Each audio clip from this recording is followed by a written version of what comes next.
What did you and Kay talk about before our class where we focused on estrogen and testosterone? I really handed that section over to her. So I think if I were to tell you that story, I'd actually go back to the summer when we were planning the whole course. And she said very clearly then, I think I'm bringing something distinctive to this collaboration. I think I'm bringing something distinctive to the concentration. I'm bringing the fact that I'm a developmental biologist. And we can safely assume, and I think at that point we had pre-reg numbers, that by far the great majority of the students were going to be humanities and social science majors, and they will have a real interest in political questions of gender. They'll all be convinced that gender and sexuality are socially constructed, and I want to teach them some biology. And I said, okay, go for it. And then we chunked the course up into 3 sections, and that whole middle third was biology. And I had the Rough Garden book, but then she's the one who said, I really want to focus on testosterone and estrogen, but really testosterone. And I think at that point, one of those articles, one of the New York Times articles had just come out, so that is what spurred her. And then she really did all the, gathered up all the material. And I said, there's way too much stuff here, but as long as you're willing to walk us through it, go for it. So in some ways, I didn't take responsibility for it. I mean, I agreed that you all should know more about it than you did, but it wasn't like I was taking responsibility for it. Did our class take you where you thought we would go, and were there any surprises? You mean in that biology section or in that class on in the biology estrogen section? And testosterone? Can I look and remind myself what we did? Yeah. Is this a test? Kind of. I should have, yeah, kind of is. Oh, I should have done my homework here. Let's see.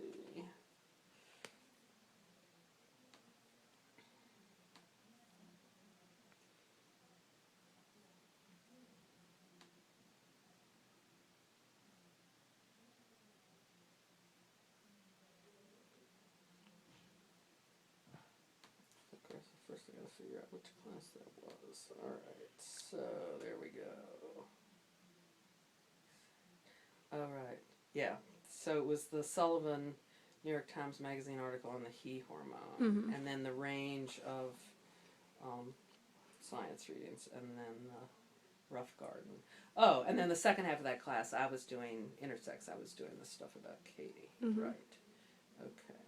Now it's all coming back. It's not completely gone. So then, so I would say that Kay and I mean, we're friends. We're also conscious that we construct the world differently, and that's really the advantage of our teaching together, that we don't have the same take on things. But I think there was often a kind of 1-2 punch, particularly in the first half of the course, where I would plan one section and she would plan the other, and it was this, each of us were like trying to win the hearts of the countrymen. So this one, I called mine Enculturing Nature, and then she called hers Naturalizing Culture. And there was a negotiation here. I had thought that she would talk about the hormonal basis of sex difference, and then I would do intersex as a way of saying, actually, it's not so clearly binary. There's really these very interesting conditions. And now I'm forgetting why she won and she got to go second. Do you remember? I don't know why she wanted to go second. So the way we ended up, if your question was just how we set it up, I guess it's kind of, where did you want to go, and did we end up taking you where you wanted to go, right. Or did you? So I think this, where I wanted to go was, I wanted her to talk about testosterone and estrogen and how these hormones trigger different bodily shapes and maybe behaviors. And then we were going to have a break, and then I was going to say, oh, but let me tell you about androgen insensitivity, and let me tell you about all these intersex conditions which are not so clearly demarcated. And somehow in the course of our conversation, it turned out that I set up the class talking about intersexuality and talking about my experiences with Katie, and then asking you all to think about what you would do if you had a child of a strange shape. And then she said, I want to teach you some more biology. I want to teach you some more about this condition, testosterone, that Katie's body won't receive. And then I think the real surprise for me, and the nice thing for me, was then she decided that she was going to teach us how to read scientific articles, and that she really kind of walked us through how you read the material. And that pleased me a lot, because it felt like talking about scientific literacy was really stepping off of work I had done the week before when I was talking to you all about how to do a close reading. So to me, that felt like a really wonderful play between a humanist and a scientist, learning to teach with each other and borrowing from each other's methodologies. But I think I would say I resisted the claims of many of these articles that testosterone was a key element in gendered behavior, and I really resisted our structuring the class time so that got to be the last statement. And then it is coming out back. Then when we broke into the small groups, I was really pleased, and I think I was in one of the small groups with you. Mm-hmm. I was really pleased to see that people had a lot of questions about how the studies had been structured, and a lot of questions about the claims that were made, in a sense that sometimes the claims really weren't grounded deeply enough in the data. And so then that felt to me, okay, as long as we can problematize this and ask questions about why anybody would do this and what we really understand when people do this, then I felt okay. Yeah. But I was worried that people were going to go away feeling like they had an idea that hormones triggered certain behavior, and that explained a gender binary that I didn't want to reinforce. I was worried about reinforcing the gender binary. What did you learn from both our readings and class discussion on testosterone and estrogen? I think I learned why I'm not a scientist. I mean, I'm remembering, I'm looking here at the notes. I'm remembering the article about, no, I just lost it. I just had it here.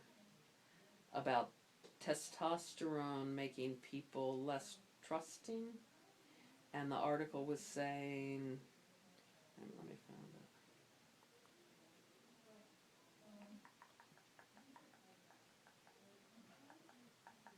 Yeah, and they took all the students that kind of came from the same background, and they had was that the chance? Right. So there was the article about women being more risk averse mm-hmm. than men.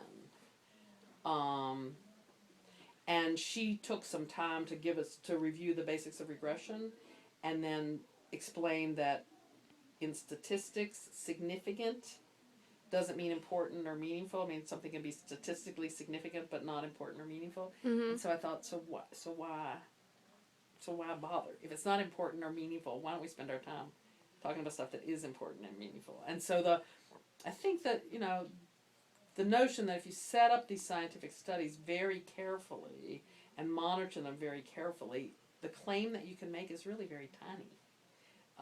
And certainly we thought that the overstatement in these articles about the effect of testosterone, I really thought it wasn't worth our time. Yeah. What would you say about testosterone and estrogen now that you've had this discussion? Did it strike you how similar they were in structure?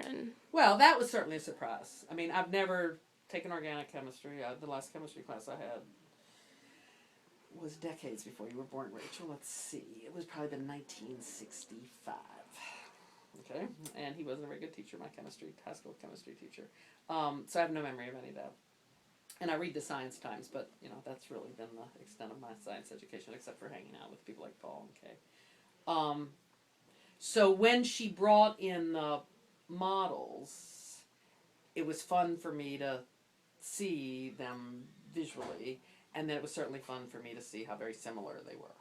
And I guess I liked that because then it felt like almost all my work is about, let's not keep reinforcing the gender binary, let's not keep insisting on the importance of the difference, let's look at the varieties among the various groups that we have. And so I liked it that they didn't look so different. but to see what they look like and to see how very similar they are, that was fun for me, and that kind of fit my philosophy of gender. But I think if the big question is, what's the role of testosterone in behavior? I think the whole session that we had really reinforced my sense that there's, there's so many steps from the molecular or the genetic level to behavior that I'm really hesitant to talk about anything that's deterministic. And so I don't think that view changed at all. So you like to leave it open-ended as to where we're going? Yeah, and where we came from. I mean, I think clearly the he hormone has effects on behavior. I mean, it's not that we start with nothing, but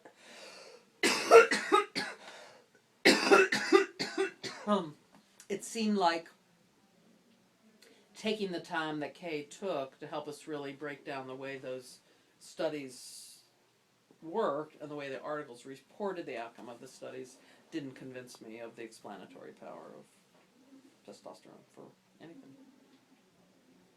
So yeah, it just reinforced my prejudices. I didn't learn very much. All right, well, thank you. Oh, thank you.